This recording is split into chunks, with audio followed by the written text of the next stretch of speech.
애청자 여러분 반갑습니다. 국회의원 조웅천입니다.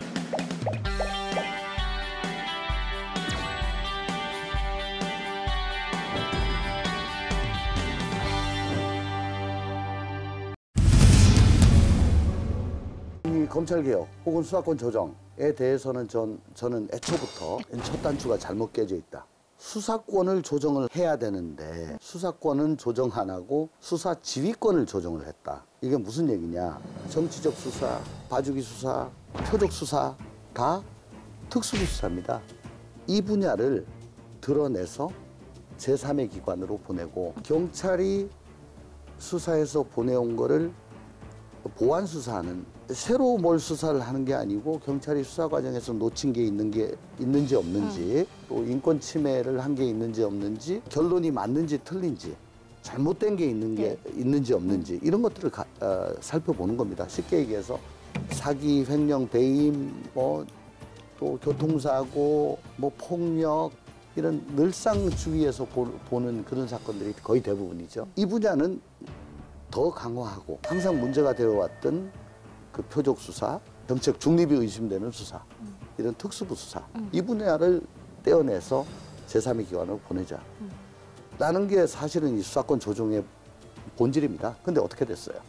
경제 분야, 부패 분야 이게 사실은 그동안에 했던 거의 대부분입니다. 그건 그냥 남겨놨죠. 경찰에 대해서 모든 사건을 송치하지 않고 불송치 결정을 할 수 있게 해주고 보완 수사 지시를 못하고 요구를 할 수 있게 하고 정작 강화를 해야 될 곳은 약화를 시키고 떼내야 될 곳은 남겨두고 수사권을 조정하는 게 아니고 수사 지휘권을 조정을 해야 권력만 집중해, 그렇죠? 그러니까 이게 완전히 잘못된 검찰에서 이 인지수사, 특수수사를 못하게 해야 되는 이유가 뭐냐? 초동 단계에서 수사를 다 시작한 사람이 그러면 공소장을 쓰고 기소를 할 단계에서는 선입관을 가져요. 그걸 확증 편향이라고 그럽니다. 확증 편향을 가진 상태로 기소를 하게 되면 이게 교정이 안 돼요. 그래서 제3자, 제3의 기관이 이걸 담당을 해야 교정을 할 수가 있어요. 그래서 수사기관과 기소기관은 좀 달리 둬야 된다. 1차 수사권 조정이란 것이 제가 보기에는 도대체 이 원칙에 맞지 않게 잘못되었기 때문에 거기서 더 나가면은 그 잘못된 걸 전제로 해가지고 단추를 계속 잠궈 보세요. 위에 몇 개 잘못됐는데 롱코트 끝까지 잘못 잠그면 나중에 풀기 힘들잖아요. 그렇죠. 빨리 지금 해버리는 게 낫죠. 나중에 바로잡기도 힘든데 이건 아니다 라고 했던 거죠.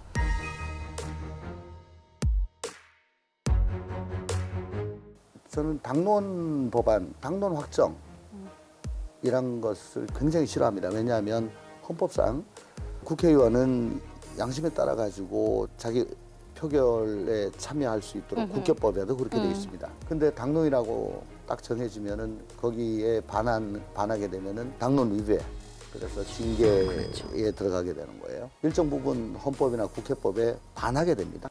법안이라고 최초에 나온 그걸 원안이라고 합시다. 원안을 봤는데 벌리지 않을 수가 없었습니다. 우선 그 내용 중에는 위헌 소지가 있는 것들이 있었고 의총에서 얘기 듣지 못한 부분도 있었고 현장에서 실무를 해본 사람 같으면 이게 작동이 되지 않을 거란 걸 알 수 있었음에도 불구하고 그런 내용이 또 들어가 있었고 근데 이걸 갖다 그냥 당론이라고 밀어붙인다? 우리가 절대 다수를 차지하고 있기 때문에 본회의에 올라가면은 표결로 하면은 통과가 되는데 이건 아니지 않냐.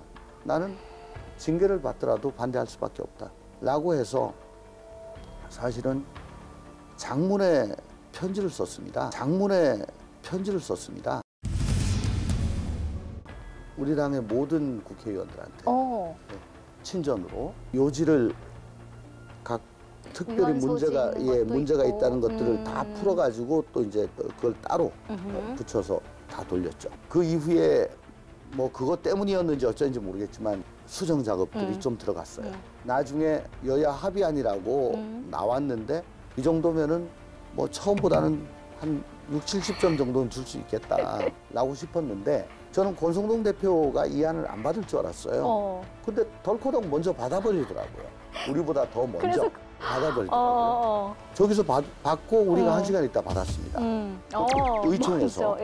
양당 의총에서 추인을 해버리면은 제가 아는 의회 민주주의에서는 이건 개별 의원으로서는 여기에 반해서 어떤 표결을 할 수 있는 방법이 없습니다.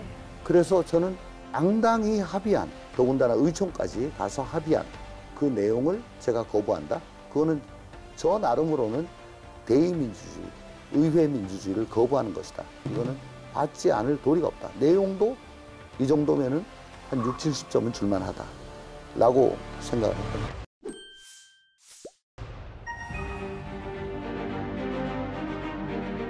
이번 정부에서 가장 큰 사안 중에 하나가 검찰개혁이었거든요. 제대로 검찰개혁이 마무리가 그럼 된 것인가? 수사기소권은 분리가 돼야 됩니다. 수사도 사람이 하는 것이기 때문에 확증 편향이라는 게 있을 수밖에 없고 네. 확증 편향이 있는 상태로 수사를 하고 기소를 하게 될 경우에는 잘못된 거를 교정할 그렇죠. 기회가 없어요.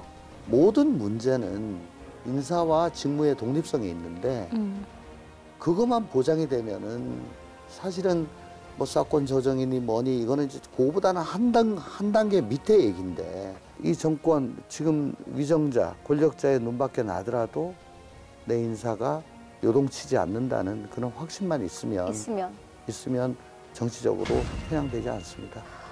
너무 어려운 것 같아요. 이게 아유, 왜냐하면 그거 별로 안 어렵습니다. 안 어려워요? 네, 안 어렵습니다. 다만 그래요? 최고 권력자의 의지만 있으면 됩니다. 내 손에서 놔주겠다.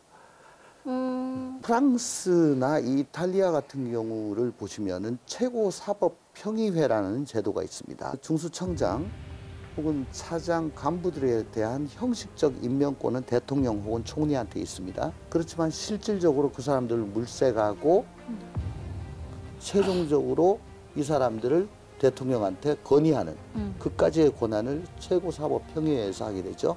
그러면 대통령은 그냥 형식적으로 임명하는 예. 그런 시스템으로 되어 있는데 최고사법평의회는 어떻게 구성되냐. 판사, 검사의 각급 고참도 있고 중참도 있고 신참도 있고 판사, 검사.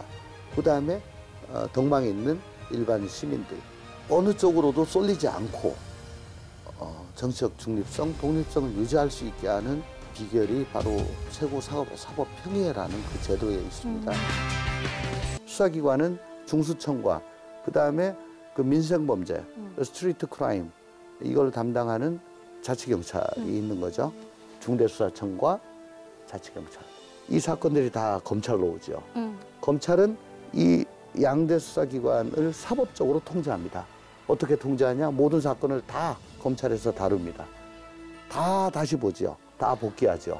그리고 강제 수사를 할 때는 모든 것을 검찰을 거쳐야 되고 기소를 하건 불기소를 하건 다 검사가 결정을 하고 그러니까 일거수일투족이 전부 다 검사의 스캔을 받게 되죠. 대신에 네. 검사는 자기가 먼저 뭘 할 수 있는 게 없습니다. 없어요. 예. 이 수사기관의 독직 사건, 즉 뇌물을 받거나 인권을 침해하거나 고문을 하거나 요것만 수사하는 거죠. 예.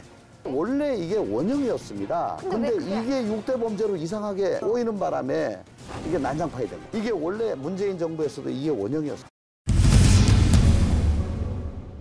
제3의 기관 중수청을 만들어서 네네네네. 거기에 검찰 특수 인지부서와 경찰의 국수본이 같이 와서 한 기관에 둬야 됩니다. 이거는 중립적인 기관으로 둬야 되고 어디에 소속이든 상관없어요. 다만 인사가 프랑스 최고사법평의회와 같은 독립적인 그런 인사가 이루어질 수 있도록 해서 정치적 중립성, 독립성을 보장을 받을 수 있는 그런 상황이면은 크게 문제가 없다.